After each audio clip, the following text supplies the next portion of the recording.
Silakan duduk Bapak Ibu. Shalom.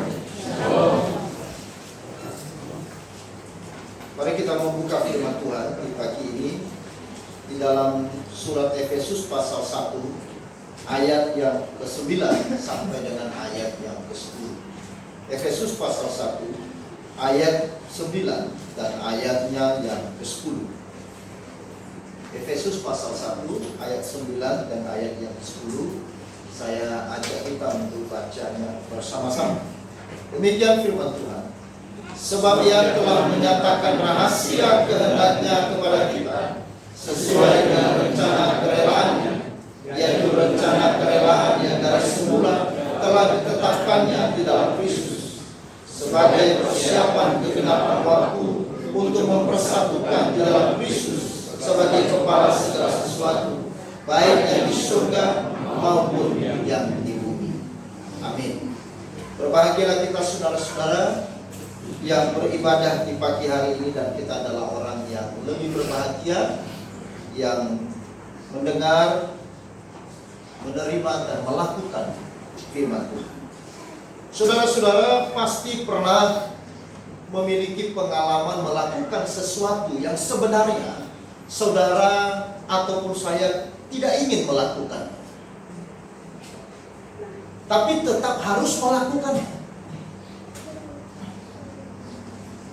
Saudara punya pengalaman seperti itu bukan? Saudara bisa bayangkan bagaimana kita melakukannya ketika kita tahu bahwa itu bukan sesuatu yang menyenangkan, bukan sesuatu yang kita mau dan kita inginkan, tetapi kita melakukannya. Pasti itu sebuah keterpaksaan. Kita mengeluh, dan tentunya tidak ada sukacita. Acap kali kita menjadi kecewa karena kita melakukannya karena keterpaksaan. Tetapi pagi hari ini kita melihat firman Tuhan, bagaimana Tuhan Yesus melakukan segala sesuatu bagi kita dengan rela.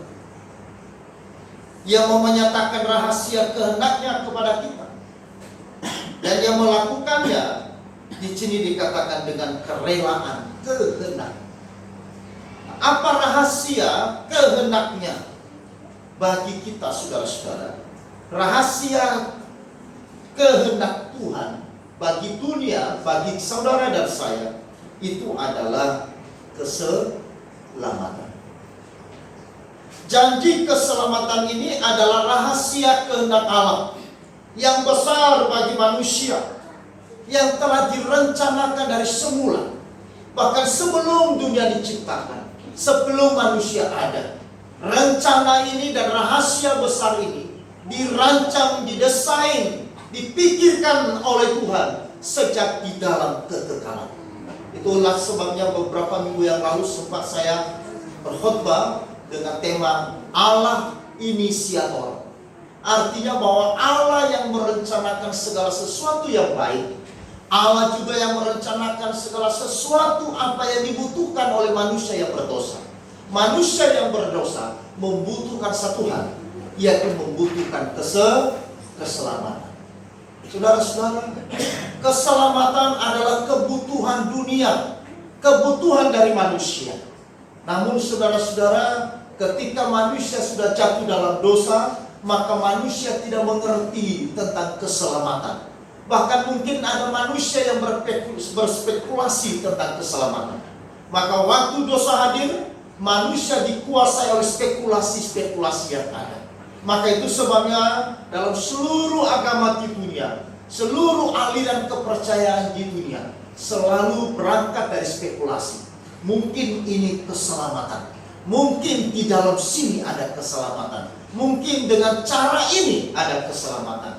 Lalu manusia mulai membentuk namanya agama, mulai manusia mencari keselamatan. Tetapi minggu yang lalu saya katakan bahwa keselamatan di dalam iman kekristenan bukan keselamatan yang diraih oleh manusia, bukan keselamatan yang dicari dan diinisiasikan oleh manusia, tapi keselamatan saudara dan saya Keselamatan di dalam iman kekristenan itu adalah keselamatan di mana Allah sendiri yang berinisiatif. Allah sendiri yang datang membawanya. Allah sendiri yang memberikannya kepada manusia dengan cuma-cuma. Itu yang disebut dengan anugerah. Amin. Saudara-saudara yang dikasihi oleh Tuhan, peristiwa Natal mengingatkan kita tiap tahun yang merayakannya bahwa Allah yang berinisiatif, Allah yang memulai, Allah yang terus mencari apa yang baik, apa yang menjadi kebutuhan saudara dan saya. Tuhan tahu di dalam kepeduliannya dan di dalam kasih-Nya yang suci, kasih-Nya yang murni, Dia terus merancang sesuatu yang baik. Dia tahu manusia yang dicipta oleh Tuhan adalah manusia yang terbatas. Dia tahu di dalam rencananya bahwa manusia yang dicipta kemungkinan bisa jatuh dalam dosa, kemungkinan bisa berontak kepada Dia. Tetapi Allah yang setia, Allah yang di dalam kehendak-Nya, Dia pun juga merencanakan yang disebut dengan rahasia keselamatan. Nah, saudara-saudara, tadi saya katakan bahwa rahasia keselamatan bagi saudara dan saya itu telah direncanakan dari semula, direncanakan sejak di dalam kekekalan, sebelum dunia dijadikan, sebelum manusia ada. Dan kemudian rahasia itu mulai dibuka secara pelan-pelan. Maka manusia dicipta. Setelah manusia dicipta, manusia kemudian berdosa. Lalu Kejadian pasal 3 ayat 15, Tuhan katakan apa? Bahwa melalui keturunannya akan lahir seorang yang akan menemukan keturunan dari si ular. Saudara-saudara, sesuatu yang rahasia di dalam kekekalan, sesuatu rahasia yang tidak ditahu oleh manusia, Tuhan mulai buka secara sekecil. Siapa itu yang lahir dari keturunan perempuan? Tidak ada yang tahu. Tapi sejak di dalam Taman Eden, rahasia itu sudah mulai dibuka, mulai disingkapkan.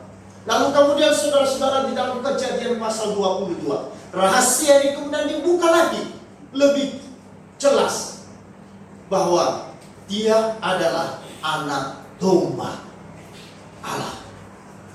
Ketika peristiwa Tuhan menyuruh Abraham untuk mempersembahkan anaknya Ishak. Lalu kemudian di dalam ketaatan dan iman daripada Abraham, dia membawa anaknya ke gunung dan dia mau menyembelih. Dan ketika dia mau menyembelih anaknya, lalu kemudian malaikat berkata kepada Abraham, Abraham, jangan lakukan itu. Tuhan tahu hatimu yang percaya dan taat kepada Tuhan. Lihatlah. Kemudian Tuhan menyediakan. Makanya tempat itu disebut Tuhan menyediakan. Tuhan menyediakan apa? Pengganti. Itu yang disebut dalam bahasa teologi substitusi. Pengganti dari apa yang seharusnya, kemudian disediakan penggantinya, yaitu anak domba. Ini mulai dibuka. Oke? Keturunan dari perempuan, lalu kemudian disingkapkan dalam Kejadian 22. Yaitu nanti ada anak domba Allah yang menghapus dosa dunia, yang menggantikan manusia dari dosanya. Manusia yang harus disembelih, manusia yang harus mati, manusia yang harus disalib, manusia yang harus dihukum karena dosa. Tetapi di dalam kasih dan kerelaannya, Dia telah menyediakan penggantinya bagi saudara dan saya. Yaitu siapa? Yaitu anak domba Allah. Yang disebut di dalam Yohanes adalah Yesus. Lalu kemudian saudara melanjut lagi di dalam Perjanjian Lama, ya, dinubuatkan di dalam Yesaya bahwa akan ada seorang anak laki-laki yang tadinya seorang anak dari keturunan perempuan. Anak itu perempuan atau laki-laki tidak jelas. Tetapi kemudian di Yesaya semakin jelas dikatakan apa? Anak laki-laki, jadi bukan perempuan. Tetapi di mana? Lalu kemudian dijelaskan lagi dalam Mika, di Bethlehem Efrata.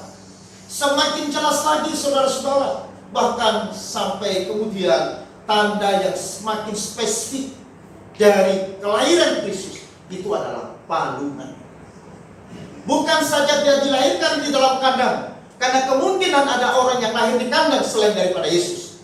Tetapi tanda yang spesifik, yang final dari kelahiran Kristus itu adalah palungan. Saudara lihat di sini, dari Kejadian Lalu kemudian semakin jelas dibuka, semakin jelas dibuka, semakin terang benerang, dan semakin jelas. Siapa yang dilahirkan di palungan, itulah juru selamat. Itulah yang datang di dalam kerelaannya yang suci, kerelaannya di dalam kehendaknya dari semula, yang telah merancang keselamatan bagi manusia, supaya manusia yang telah jatuh dalam dosa tidak binasa, melainkan beroleh hidup yang kekal. Itulah rahasia keselamatan, itulah rahasia Allah. Dia ingin manusia tidak binasa. Dia ingin setiap saudara dan saya memperoleh hidup yang kekal. Dia ingin manusia yang telah kehilangan kemuliaan Allah kemudian kembali hidup dalam kemuliaan Allah. Amin. Dia ingin manusia yang telah jatuh di dalam dosa dan jauh dari hadapan Tuhan dan menjadi anak-anak daripada iblis, kemudian menjadi milik kepunyaan. Saudara-saudara yang dikasihi oleh Tuhan, tetapi janji keselamatan itu tergenapi melalui Tuhan sendiri yang berinkarnasi menjadi manusia. Siapa Tuhan yang berinkarnasi menjadi manusia? Itulah Yesus Kristus. Berinkarnasinya Tuhan menjadi manusia dalam Yesus dimulai melalui peristiwa yang pertama, yaitu peristiwa Natal. Mulai dari peristiwa Natal sampai nanti saudara dia naik ke surga, itu adalah sebuah rencana di dalam keselamatan. Karena setelah dia lahir, lalu kemudian dia bertumbuh besar, dan kemudian dia mati.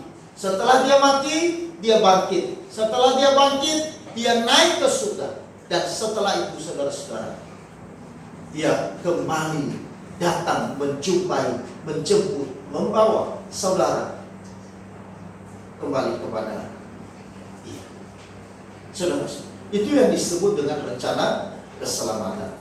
Nah, rencana keselamatan itu digenapi di dalam Yesus Kristus.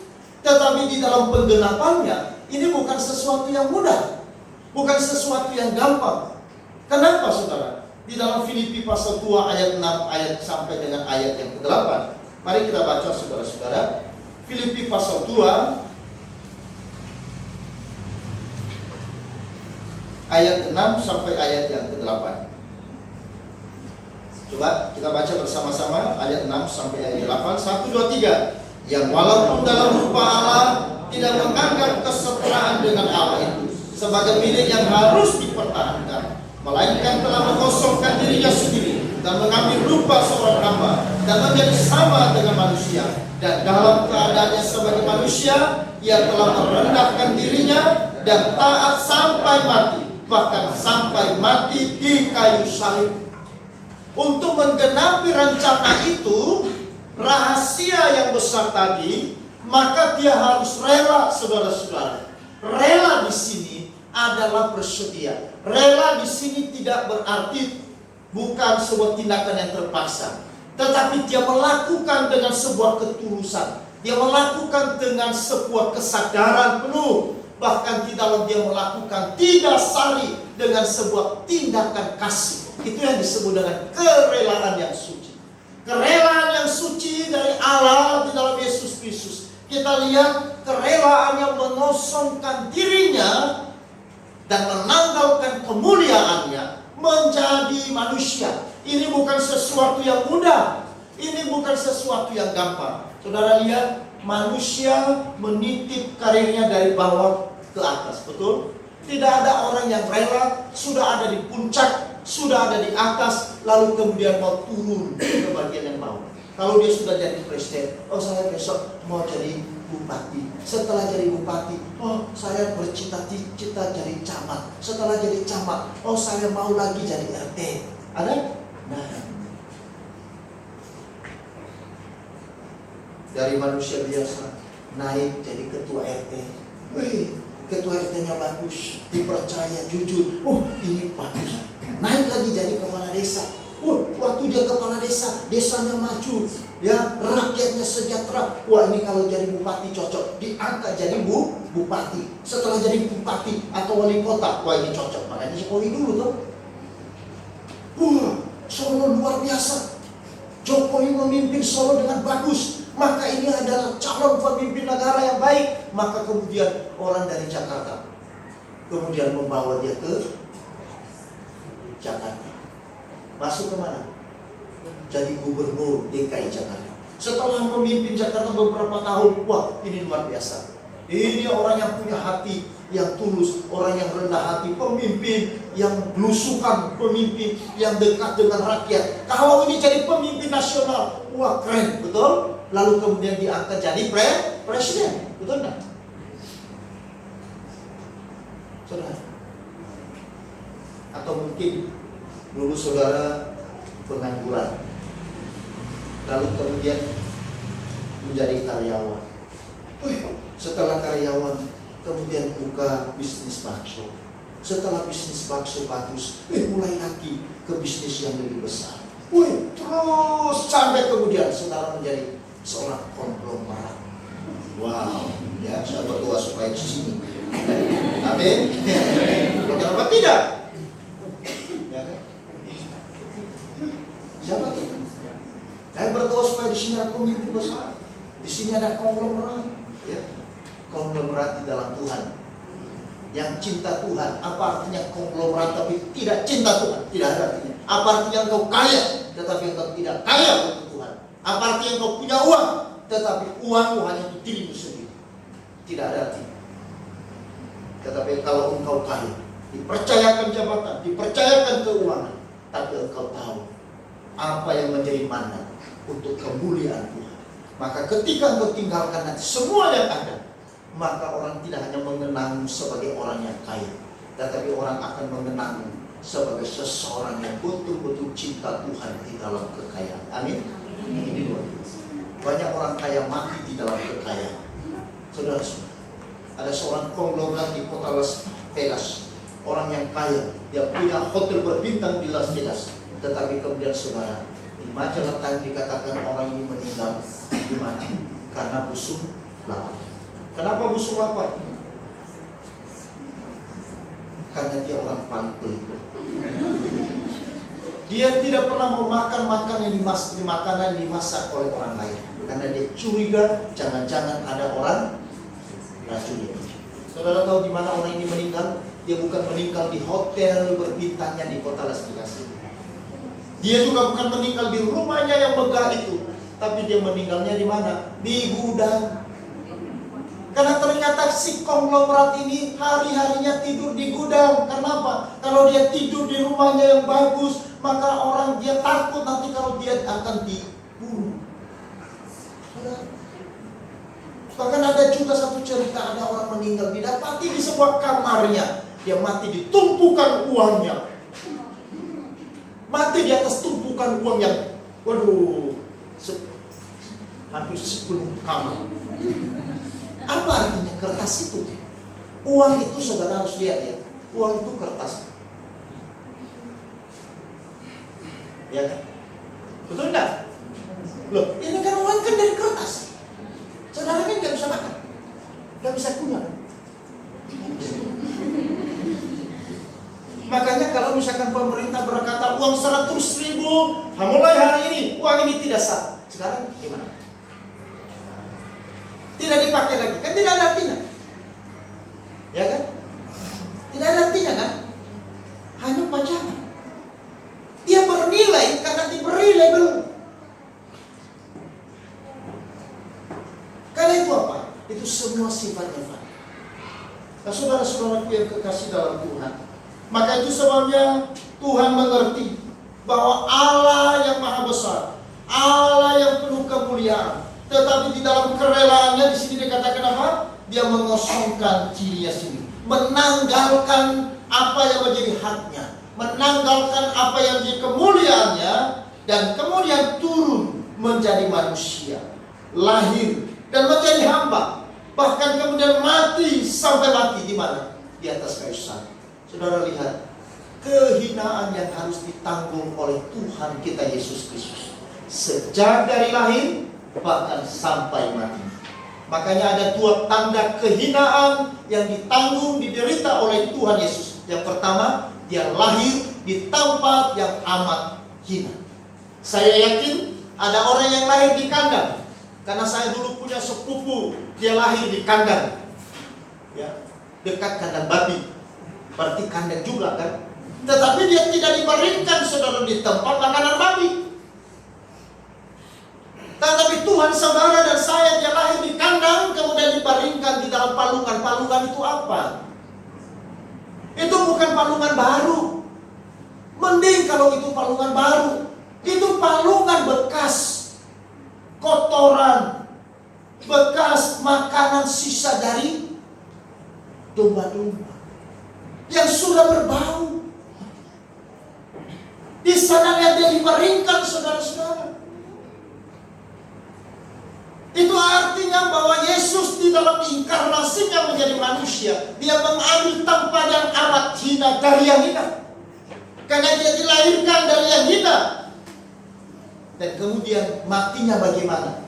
Dia tidak mati di dalam kemegahan. Dia tidak mati di dalam tempat yang mewah. Bahkan kalau kita mencatat, kuburan pun adalah penjara. Ada orang mati sampai petinya itu emas. Ya kan? Saya dengar isu apa benar atau tidak, Michael Jackson waktu dia mati, lalu petinya apa? Emas. Tapi saya belum tahu informasi kembali apakah petinya tetap ada di dalam tanah atau tidak. Saya tidak tahu. Nanti saya jauh sedih. Dan ngapain juga cari tahu. Saya ada orang juga yang matinya kuburannya, waduh, kayak rumah. Beberapa waktu saya pergi ke sebuah tempat daerah, kami melewati, saya pikir apa ini? Ini namanya kuburan Cina. Saya lihat rumahnya bagus kan, kayak istana saudara. Wah, tiang-tiangnya kayak istana. Dia berhenti sebentar di situ. Iya, bukan rumah, kuburan.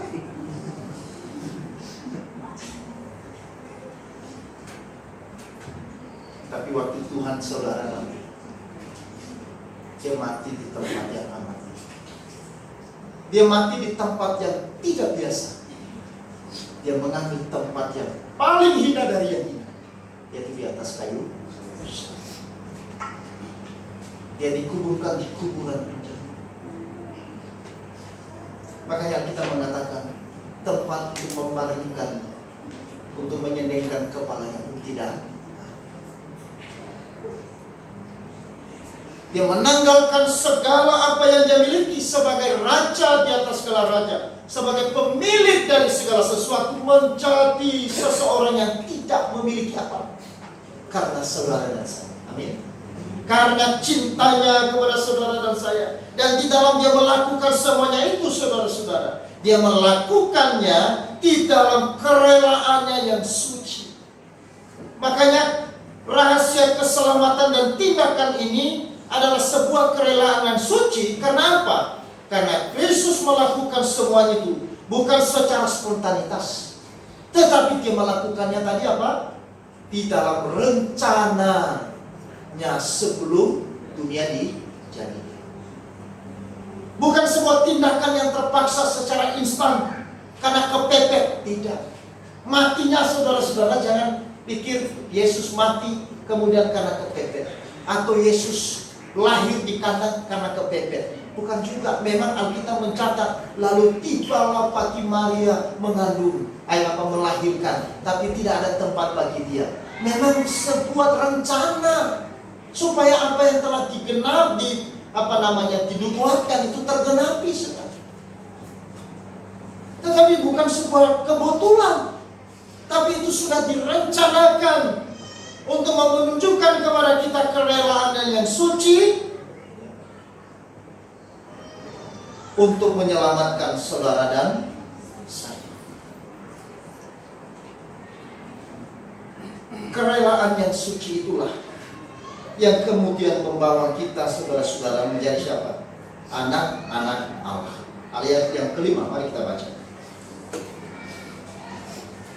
Efesus pasal 1 ayat 5. Dalam kasih ia telah menentukan kita dari semula oleh Yesus Kristus untuk menjadi anak-anaknya sesuai dengan kerelaan kehendaknya. Kita tidak mungkin menjadi anak-anak Allah kalau bukan karena kerelaannya untuk mengangkat kita menjadi anak-anaknya. Siapa kita bisa menjadi anak-anaknya? Dasarnya apa saya layak menjadi anak-anaknya? Bukan dasar kebaikan kita, bukan dasar karena sucinya kita, bukan dasar karena kita pantasnya, tidak. Tetapi kita layak menjadi anak-anak Allah karena dilayakkan oleh kerelaannya sendiri yang mau mengangkat kita menjadi anak-anak Allah. Makanya kita adalah orang-orang yang berbahagia karena saudara dan saya adalah anak-anak Allah. Amin. Katakan kepada samping kanan, engkau adalah anak-anak Allah.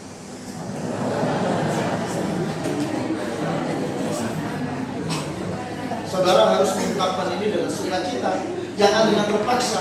Karena kesadaran kita sebagai anak-anak Allah ini penting. Maknanya sebagai anak-anak Allah itu penting. Kalau kita mengerti bahwa saya dan saudara adalah anak-anak Allah, maka artinya hidup saya dan saudara dipelihara oleh Tuhan. Maka yang memelihara hidup saudara dan saya bukan papa dan mama. Memang Tuhan pakai bisa ada papa dan mama, tapi kadang-kadang Tuhan izinkan tidak ada papa dan mama. Kadang-kadang Tuhan izinkan kehilangan papa, kehilangan mama. Tetapi engkau harus tahu, yang memeliharamu adalah siapa? Papa. Sejak kelas 3 SD saya sudah kehilangan papa saya. Tapi hari ini, siapa yang memelihara saya? Karena saya tahu, ada Tuhan. Kalau bukan Tuhan yang memelihara saya dari kelas 3 SD, masih kecil bapak saya sudah meninggal. Maka itu sebenarnya saya juga katakan kepada anak-anak saya, waktu ibunya beberapa bulan yang dipanggil Tuhan, nah, mama boleh tidak ada, ataupun papa tidak ada. Jangan sekali-kali pernah takut, karena yang memelihara adalah papa. Amin.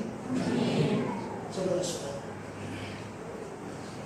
yakini bahwa kita adalah anak-anak Allah. Jangan minder. Kalau hari ini engkau tidak punya papa, jangan malu. Kalau hari ini engkau yatim piatu, jangan malu. Engkau tidak pernah menjadi anak yatim piatu. Karena engkau punya papa yang memeliharamu siang dan malam. Siapa dia? Itu adalah Tuhan Yesus. Amin. Karena itu di sini dikatakan, di dalam kerelaan kasih-Nya, Ia mengangkat kita menjadi anak-anak Allah. Itu yang pertama. Kerelaan yang suci membawa kita tidak saja menjadi memiliki status sebagai anak-anak Allah, tetapi juga saudara-saudara, kemudian kita mendapatkan apa dalam ayat yang ke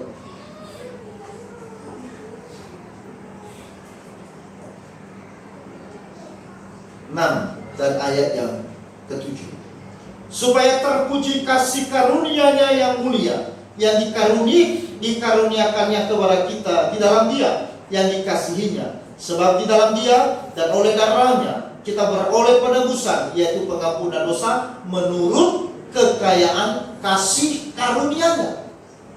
Dasar apa kita bisa diampuni? Bukankah kita ini adalah pengkhianat? Bukan kita ini adalah pemberontak? Bukankah kita ini adalah anak-anak yang tidak taat kepada Tuhan, selalu menyakiti Tuhan? Tetapi di sini dikatakan, Ia mengampuni saudara dan saya berdasarkan kekayaan kasih karunia-Nya.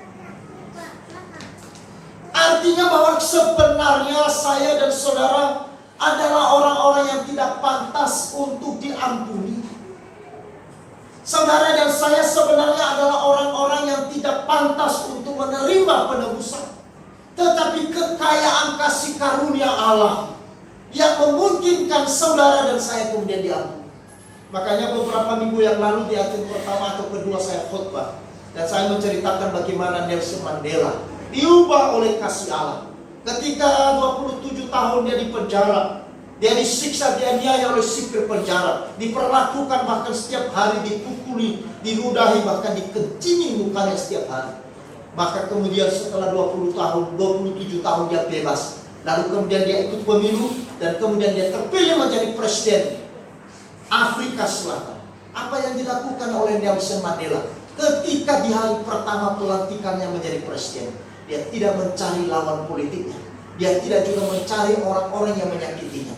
Tapi yang dilakukan oleh Nelson Mandela di hari pertama pelantikannya, sebelum dia mengerjakan tugasnya sebagai Presiden Afrika Selatan, Nelson Mandela memanggil sipir penjara yang 27 tahun menyiksanya di penjara, yang 27 tahun mengencingi mukanya setiap hari. Dipanggillah sipir penjara, dibawa di hadapan Nelson Mandela. Semua orang berpikir habis ini sipir, mati sudah ini. Tapi sesuatu yang berbeda. Nelson Mandela mengatakan, Anda tahu kenapa aku memanggilmu? Tidak. Dia nangis. Di dalam hatinya dia berpikir mati, tinggal mati. Sudah. Mungkin sipir ini sebelum dia berangkat marah, selamat tinggal. Siapa? Coba kalau presiden-presiden yang lain bisa mengerti. Ketika rezim berubah, maka dia habisi rezim itu. Itu yang terjadi. Tapi saudara Nelson Mandela tidak. Dia mengatakan kepada orang, aku memanggilmu ada di sini. Memang 27 tahun engkau telah menyiksaku, bahkan tiap hari engkau kencingi mukaku dengan air kencing. Tetapi sebelum aku mengerjakan tugasku sebagai Presiden Afrika Selatan, yang aku harus lakukan yang pertama adalah mengampuni dan memaafkan. Wah, maka tidak heran Nelson Mandela dinobatkan sebagai peraih Nobel pada dia mengampuni. Lalu kemudian wartawan protes, loh Pak Nelson, kenapa diampuni? Bukankah 27 tahun ini orang kurang ajar sama Bapak? Tidak. Anda harus tahu, kalau engkau mau melihat sesuatu yang besar dalam hidup, lakukan satu hal: ampuni, maafkan mereka yang telah melakukan sebuah kesalahan yang paling besar dalam hidup. Baru engkau bisa mengerti apa itu arti pengampunan. Maka kalau hari ini engkau tidak mampu mengampuni, maka engkau tidak akan pernah mengerti bagian. Kalau engkau hari ini masih menyimpan dendam kepada orang yang menyakitimu, maka tidak pernah engkau mengerti mengenai anugerah Tuhan yang dikatakan di sini, penebusan dan pengampunan. Saudara-saudara, ketika 3 minggu yang lalu saya khotbah, maka waktu saya berkhotbah, maka saya ditolong oleh kasih untuk mengampuni orang yang di dalam hatiku ada sesuatu. Saya ampuni. Betul. Saya maafkan. Saya sampaikan permohonan. Saya memaafkan dan mohon saya dimaafkan. Saudara, baru saya mengerti apa yang dimaksud. Makanya Paulus mengerti betul hal ini, sehingga dikatakan ini kekayaan kasih karunia Allah. Peristiwa Natal ini bukannya sebuah peristiwa di mana kita merayakannya, tetapi kita merayakan apa? Merayakan sebuah pesta, merayakan sebuah syukur kita bahwa Tuhan mengampuni saya. Orang yang paling menyakitinya, orang yang paling melukai hatinya. Saya merayakan karena hari ini Tuhan Yesus menerimaku apa adanya. Amin. Menerimaku, bahkan bukan hanya menerima, tetapi di situ tadi dikatakan ayat yang kelima, dan mengangkatku menjadi anak. Oh, tidak gampang. Kita menyakiti dia, melukai dia setiap hari, tetapi kemudian dia mengangkat kita menjadi anak. Kamu anakku ya. Maka ketika kita merenungkan hal itu, saudara, kita akan sadar betul betapa kasih Tuhan itu pada saudara. Dan semangat ini juga saudara akan menjadi semangat di mana saudara bisa mengampuni orang lain, memaafkan orang lain. Yang mungkin sulit bagi saudara untuk memaafkan karena terlalu tersakiti, terlalu luka. Tapi engkau harus berani memaafkan. Istri saya sebelum dia meninggal, dia melepaskan pengampunan kepada semua. Waduh, luar biasa. Bukan dengan terpaksa. Saya tanya berulang-ulang kepada dia. Saya lihat hatinya. Betul-betul dia sudah mengaku. Dia sudah mengaku. Dia sudah mengaku. Sehingga waktu dia dipanggil Tuhan, saya mengerti betul. Dia sudah ada di dalam sukacita. Karena itu saudara, mari jangan lewati Natal ini dendam-dendam. Amin. Jangan lewati Natal ini dengan kebencian kepada satu dengan yang lain. Besok kita merayakan Natal. Temanya luar biasa. Yaitu apa? Peliharalah kasih persaudaraan. Tidak mungkin kasih persaudaraan terbangun kalau saya belum memaafkanmu. Memaafkan dia, betul enggak? Itu nanti apa? Pura-pura. Makanya kerelaan ini adalah bukan sebuah desain kepura-puraan, tetapi kerelaan itu adalah berangkat dari sebuah keikhlasan, berangkat dari hati yang tulus untuk menerima satu dengan yang lain. Itu yang dikerjakan oleh Yesus melalui peristiwa Natal. Artinya Natal ini sebuah proklamasi bahwa Tuhan menerima apa adanya saudara. Maka itu semuanya jangan sungkan datang kepada Tuhan. Jangan malu datang kepada Tuhan. Aku terlalu berdosa, aku terlalu jahat. Tidak. Dia menerima engkau apa adanya. Belum terlambat, masih ada kesempatan. Karena itu besok ajak teman-teman yang mungkin sudah tidak lagi injak kaki di rumah Tuhan, yang sudah tidak lagi datang ke rumah Tuhan, engkau sampaikan, Tuhan memberi kesempatan bagimu untuk terus melihat kasih. Amin.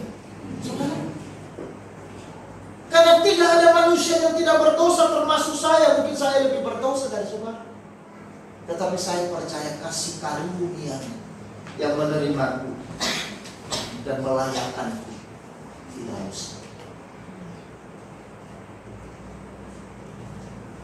Teladan kerelaan Kristus ini telah mengubah hidup penjahat di sebelah kanan Yesus, mengubah hidup Paulus, mengubah hidup Petrus, mengubah hidup seorang Lewi yang disebut pemungut cukai dan pelit itu. Tetapi ketika dia diubah oleh kasih Kristus, lalu dia mengatakan, setengah dari seluruh milik aku akan kembalikan kepada, dan juga kepada semua orang yang telah kubalas. Ini kerelaan yang suci. Apakah teladan kerelaan Kristus ini telah mengubah hidup saudara dan saya? Apakah teladan kerelaan Kristus ini menjadi sesuatu yang juga menjadi teladan dalam hidup saudara dan saya hari ini, untuk menjalani hidup sebagai orang Kristen, membangun hidup saya sebagai anak Tuhan di dalam kerelaan? Kita menjadi orang yang memiliki kasut kerelaan untuk memberitakan Injil. Kita menjadi orang yang memiliki kerelaan hati untuk melayani Dia. Kita memiliki kerelaan hati untuk memberi yang terbaik kepada Tuhan, mendukung pekerjaan Tuhan.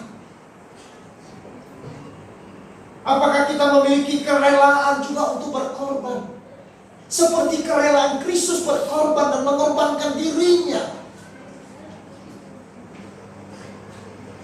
Apakah kita juga memiliki kerelaan untuk mengampuni satu dengan yang lain? Kerelaan itu dipakai oleh Tuhan terus. Kerelaan hati kita untuk mau dipakai sebagai alatnya selagi kita masih ada. Karena itu saudara-saudara, mari kita belajar dari teladan Kristus di dalam kerelaan. Amin. Mungkin kita tidak seperti kerelaan Kristus yang sempurna, tetapi paling tidak saudara dan saya belajar bagaimana kita melakukan segala sesuatunya bagi Tuhan dengan hati yang rela. Jangan dengan terpaksa, jangan dengan sungut-sungut, tetapi lakukanlah segala sesuatu dengan sukacita seperti itu. Waktu engkau beribadah, bukan karena engkau dipaksa oleh mama dan papa, tetapi karena engkau rela. Memang mau datang menjumpai Tuhan. Waktu engkau memberikan perpuluhan, jangan itu karena saudara sungkan, tetapi karena engkau belajar rela memberikan apa yang menjadi miliknya Tuhan. Waktu engkau melayani Tuhan, lakukanlah itu bukan karena engkau mendapatkan tugas. Seringkali saya melihat ada orang yang datang ke gereja karena hanya tugasnya. Kalau tidak tugas, nggak datang ke gereja. Karena terpaksa. Jangan lakukan itu. Itu bukan kerelaan. Sesuatu yang dilakukan dengan kerelaan, dengan sebuah hati yang penuh sukacita, di sana surgawi bersukacita. Mungkin orang tidak tahu apa yang kau kerjakan. Mungkin engkau melakukan hal yang sederhana dan tidak dianggap oleh teman. Tetapi ketika engkau melakukan itu dengan kerelaan, Bapakmu di surga bertepuk tangan. Mungkin tidak ada sesuatu yang besar yang engkau lakukan yang membuat spektakuler. Engkau hanya melakukan sesuatu di belakang layar, katakan begitu. Tetapi engkau melakukannya dengan hati yang ikhlas, dengan hati yang murni, maka di sana surgawi bertemu. Ini anak-anak. Karena itu mari, sebelum kita melewati tahun ini, biarlah kita mengambil sebuah keputusan dalam ini.